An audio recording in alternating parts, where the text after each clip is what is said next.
I just went wild on parties. I've been living 23 years in a lie. So within a few weeks, everything became new.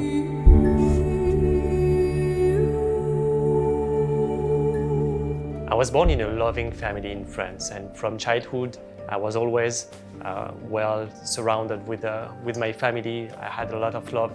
I was an alone child, and my parents got divorced when I was 12. And this started the journey of, trying to fill up the void with something else, smoking, stealing, to just be able to provide and support the needs. By the age of 18, I was in that place where, all my life was just evolving around drugs and doing parties. I had a relationship with a girl at this moment. After 3 years of being together, we decided to leave the country, and so we left that country and we came to Quebec, Canada. Things started to go well with school, university, friends, and soon enough this relationship just ended up. And it became the moment where all the walls in my life, stopping me to go really wild, they just melt down.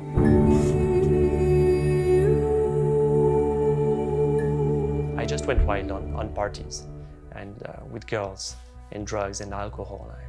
I remember I was 6 times a week in bars and parties at this moment. So I told myself after a few months, and now I did it. I have success. I had people around me. I had girls. I had money. I was popular at school and so on. Yet I was feeling empty. And I remember one day something went wild. In one of these parties, there was a fight, and I was involved in it, and it was not good. This stopped me and really made me think. And I entered in a period of 2 weeks where I was just thinking and reflecting on my life every day and writing down all my thoughts. What am I living for? What's the point in living that way? And one day I just looked up and I said, God, you need to show me if I missed something. I believe in you, but I don't see you anywhere in my life. And I just left it like that. But within a few days, one thing happened.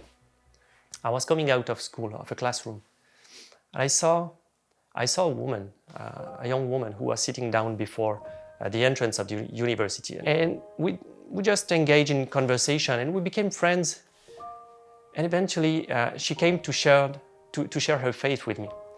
And I never met somebody like that. She was talking about God as being a friend in her life, someone who spoke to her just 2 weeks ago, someone who led her out of a journey where she was stubborn and wanting to do her will and not his. And she was telling me how he used people to correct her, how she finally yielded to what he was asking her to do and so on. And I didn't take it seriously, but I never met anybody talking like that about God. And so it took me 4 months, 4 months of friendship and mocking and being prideful, not taking that seriously, but still having not anything changing in my life. Until the moment where she finally told me and our friends, common friends, don't you want to come to church for this Christmas party? Surely not my kind of things, but I went. We went together as a group of friends. But the next day I went back in France, and for 2 weeks I was in France on vacation. For 2 weeks I had a thought that started to pursue me all the time, every day. Always the same thoughts coming over and over. It was telling me, I put 2 paths before you. If you keep on walking on the path you are on at the moment, you're going to die. But I put another path before you. And on this path, you're gonna meet with my son, Jesus.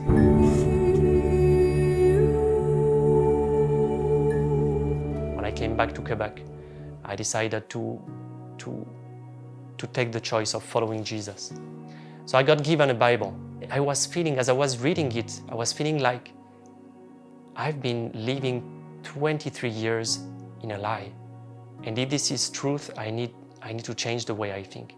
So many things confronting my thoughts in this book. These truths that were confronting my belief system. There is only one life to live, and then you're gonna stand before God.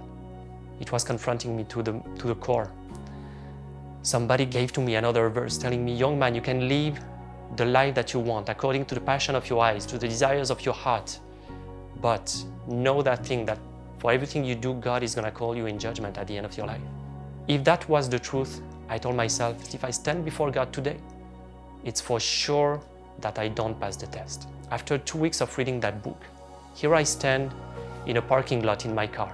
It's winter, January 2009, Chicoutimi up North Quebec. It's freezing. I'm in that car and reading a small book where there is a few sentences speaking about Jesus, not even lining up with the Bible. But I'm reading that and suddenly I see, I started to feel the burden that he had just a few days before the cross. I started to understand the sacrifice of Jesus, started to understand that he died for me, for my sins that I never got aware of before. His presence came all over. It's hard to describe. I cannot even put words on it, but I just melt down. I started to cry like never before. I saw my sins through God's eyes. All these things that I could recall, that my conscience was accusing me for, all these wrong choices. And I saw that he loved me to that point that he sent his son to bear my sins, to give his life so I could receive his.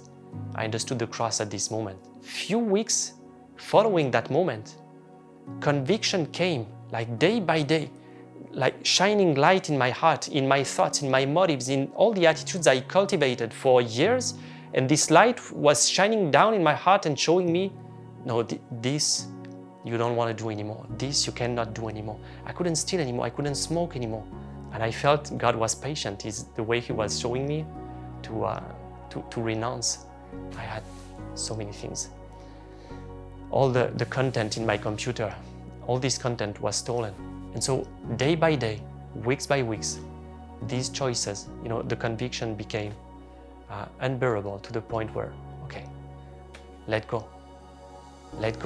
of this. Let's make disappear all this stolen music. Let's make disappear all these books, all this magic stuff, all these wrong beliefs, one after the other.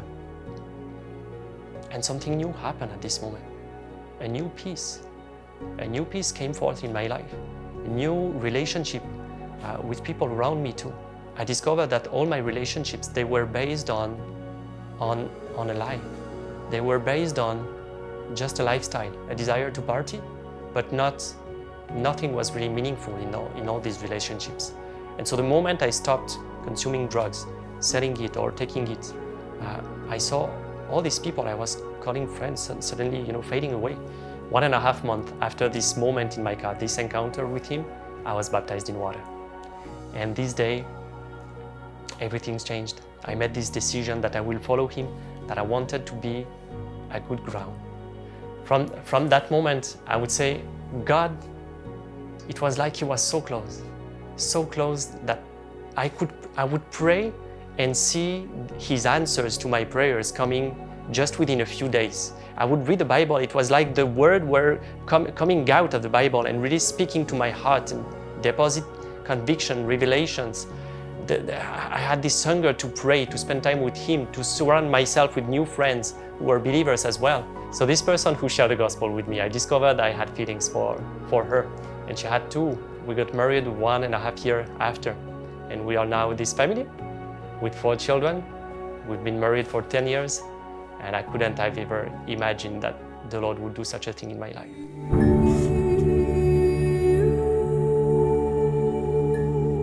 I was dealing with back problems for many years. I was going to doctors, to chiropractors, to having medicine for that, but it would always come back. But one day at this church, there was a man who came, and this brother, he was acting in faith like I never saw before. He was praying for the sick like nothing was too big. And so I decided, well, let's go. I have nothing to lose. I went there and he prayed for me. Just laid hands on my back where I was hurting for these so many years. And the moment he prayed, just saying, be healed in Jesus' name, bend down. And I bent down. The moment I stood straight again, the pain was gone. And I would try to find it again, and there was no trace of that pain anymore. And so I started to dig in the Bible, to seek God, to pray, to ask Him with a sense of, Lord, how can this be? It must be more than that. Reading the Bible, I would see the life of the first disciples. How did these people, they were hearing the voice of God, how they were being used by Him to do miracles, to witness to people around them, how the life of God in them was just flowing out of them on the marketplace, in everyday's life and so on. It just started a new season of desiring more of Him, desiring to be used by Him. We started to see people like being healed, being touched by His presence, even on the streets out of nowhere, in the restaurants, in the workplace. Suddenly I could see that this God the Bible talks about is still the same. He hasn't changed, and we can live this life. Jesus gave His life so we could receive it and become like Him in this life, not only with purpose, but with this deep relationship with God, hearing Him, being led by Him, being used by Him, seeing His love and His power flowing in our life and touching people around. That was just a game over.